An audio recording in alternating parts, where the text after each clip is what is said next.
Hello friends, जय माता दी। कैसे हैं आप सब। आज की वीडियो बहुत ही खास होने वाली है, बेहद ही खास होने वाली है, क्योंकि आज की जो वीडियो है, आप में से कई लोग, बहुत ही लोग ऐसे हैं जो माँ की पूजा अर्चना करते हैं। और ऐसी वो कौन सी शक्तियाँ हैं जो आप कोई तरफ अपने आप ही खींची चली आती है।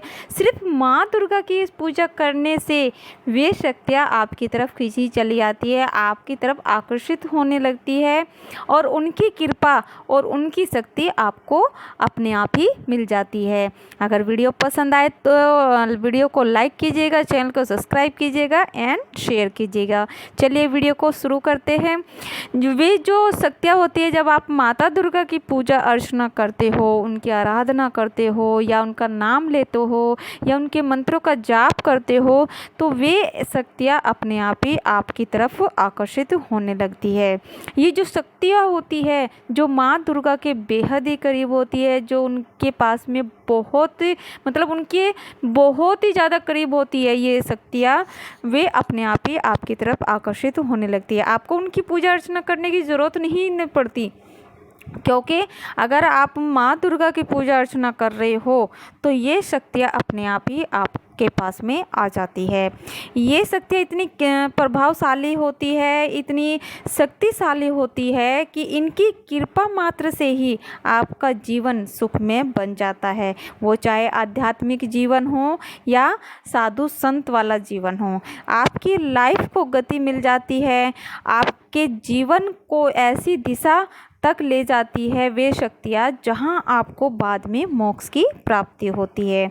सारे आपके कष्टों का निवारण करती है। जो परेशानियाँ आपके जीवन में आई हुई होती है, उनको आप तक पहुँचने से पहले ही, जब वे आप माँ दुर्गा की पूजा कर रहे हो, तो आपको अगर कोई परेशानी हो रही हो तो आप वो परेशानी आप तक आने के से पहले ही वे उस परेशानियों को ख़त्म कर देती है।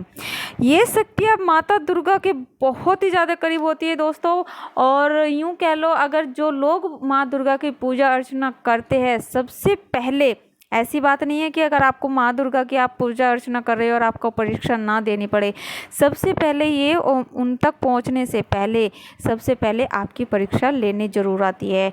क्योंकि जो भगवान होते हैं, जो ईश्वर होते हैं, तो उनको भी तो आपकी परीक्षा लेनी पड़ती है कि भाई वो मेरी भक्ति कर रहा है, मेरी साधना कर रहा है, तो वो सच्चे मन से कर रहा है या कैसा उसका स्वभाव है, कैसा उसका भक्ति भाव है।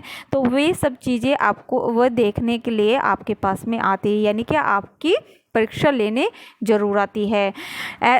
जो शक्तियाँ होती है, ये शक्ति इतनी बहुत ही प्रभावशाली होती है। वे अगर आप चाहे, जो भी चाहे आप इनसे मांग सकते हो, चाहे वो सुखमय जीवन बनाने के लिए हो या आध्यात्मिक जीवन का जो होता है उसका सुख पाने के लिए हो, आप कुछ भी आप इनसे मांग सकते हो। वे अपने आप ही इतनी शक्तिशाली होती है, बहुत ही ज़्यादा शक्तिशाली होती है। और जो पहली शक्ति होती है वो होती है भैरव बाबा की।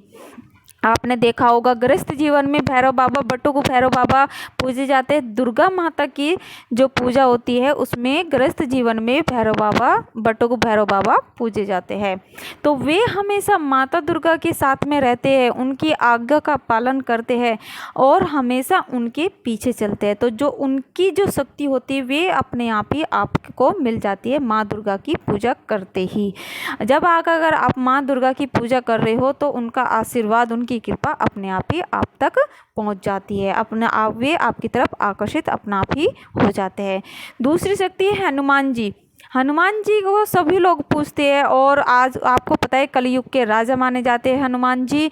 तो ये शक्तियाँ जब आप माँ दुर्गा की पूजा करते हो तो ये शक्ति आपको अपना आप ही मिल जाती है। आपको इससे अलग दूसरी पूजा अर्चना करने की ज़रूरत ही नहीं पड़ती है हनुमान जी की, बजरंगबली की, क्योंकि हनुमान जी हमेशा माँ दुर्गा के अगवानी में चलते हैं, यानी कि वे उनके आगे चलते हैं। और कोई भी मतलब कष्ट हो या कुछ भी परेशानी हो, माँ दुर्गा तक पहुँचने नहीं देते हैं, उसका निवारण वे पहले ही कर देते हैं।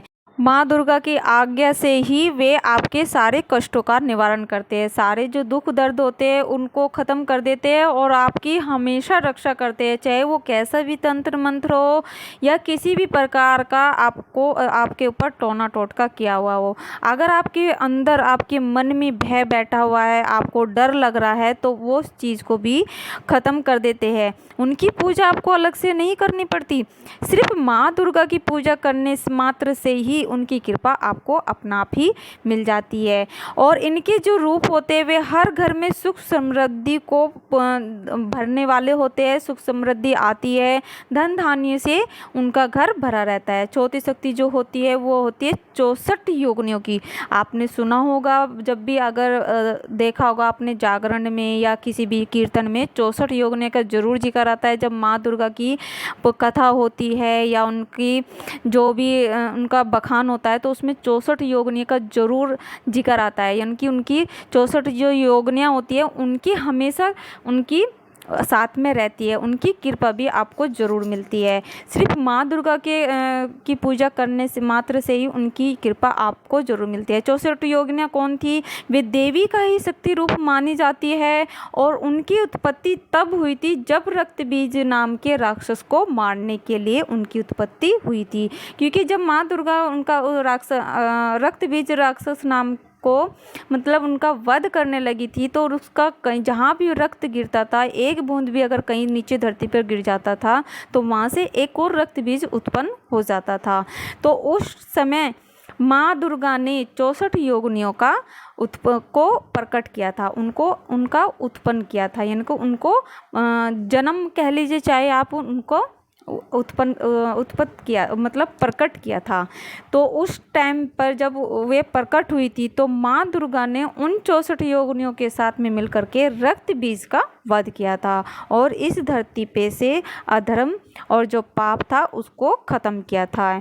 और वे हमेशा जो 64 योगिनियाँ शक्तियाँ होती है वे हमेशा माँ दुर्गा की सेवा में हमेशा रहती है और उन्हीं की कृपा से, उन्हीं की आज्ञा से वे हमेशा आप लोगों की भी रक्षा करती है, आप लोगों की भी परीक्षा लेने जरूर आती है।